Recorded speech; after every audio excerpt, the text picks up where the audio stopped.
So the history of humankind is full of mysteries and intrigues. From machinations at the high courts of various rulers to secret cults and societies that tried or succeeded in manipulating the whole nations and running the show from the dark. One of those will be the secret order of the assassins who intrigued the minds of commoners and cinematographers to this day. But who were they? Did they actually exist, or were they just a product of somebody's imagination? Greetings everyone, my name is Nikola Tomic, and today we're going to try to unravel the secrets of the Order of Assassins.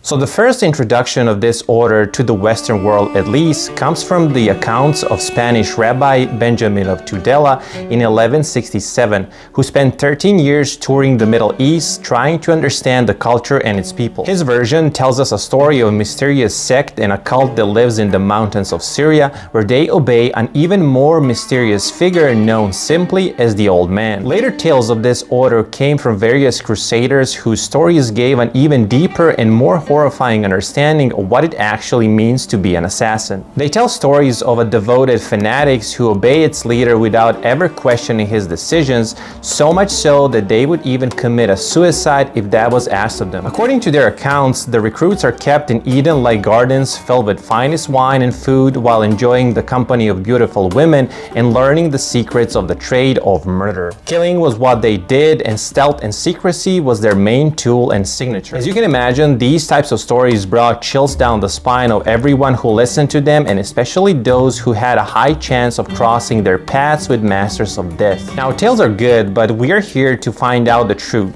Whether this is exactly the way they operated or there is more to the story than the folklore tells us. The inspiration for the legend was very real. It takes us back to the 11th century and Nizari Ismails, a breakaway group from the Ismaili branch of Shia Islam. Their rise came under a leadership of Hassan-i-Sabah, who was a theologian and missionary. With the capture of Alamut Castle in modern-day Iran, this group quickly started to spread its influence over the region and even created a small Naziri state independent from the Seljuk rule. It quickly became clear to them that fighting any organized and large military formation would lead to a quick defeat. So as the answer to that, they started implementing a series of guerrilla incursions and infiltration that as a main goal had a minimum exposure and casualties while delivering a small but painful blow to anyone who tried to stand in their path. The individual infiltration and spying was one of the most recognizable means of operating for this group that soon made even the most powerful people of the time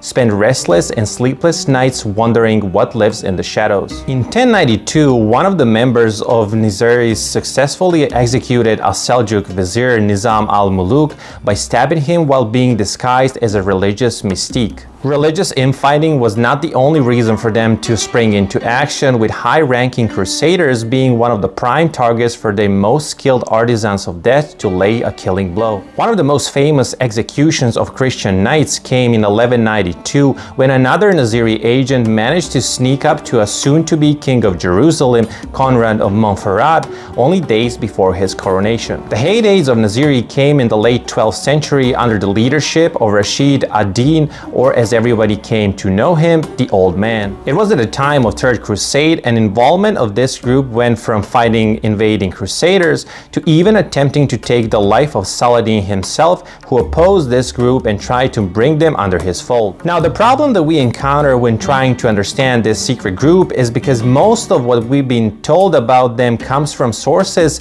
that, to put it mildly, wouldn't be kind to them. Crusaders hated them for obvious reasons, while the same can be said for Sunni Muslims of the era. For example, the extensive use of drugs to maintain their fanaticism and indoctrination is something that we can almost certainly say was not the case. The art of political assassination and spying for political gains, although true, isn't that different for what the others used to do at the time. Their guerrilla way of fighting opposed to large open battles simply came down to the fact that their numbers and resources were never that great for them to be able to engage in such a conflict. This is also the reason why they heavily favor castles and fortifications in mountains and hardly accessible regions, because it's simply easier to defend. Undoubtedly, their continuous existence for almost 2 centuries is because of their skillful maneuvering the political landscape, but also due to the fact that the whole region was occupied by various conflicts that had religious and power struggle background. The final end blow to Nasiri came in 1256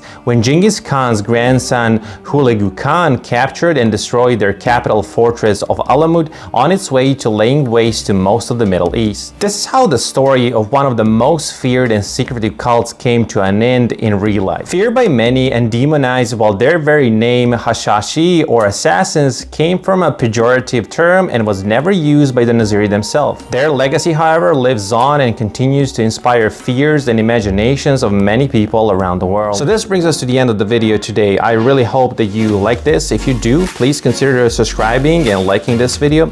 I also have a link to my Patreon account down below, so if you think that you can chip in a little bit, I'll appreciate that. If not, just stick around. I'll be making more videos like this. I make 1 short per day, and then I'm gonna try to do at least 1 or 2 longer videos like this. In the meantime, you can just continue watching some of my other videos that should appear on the screen about right now. Stay safe, and I'll see you in the next one.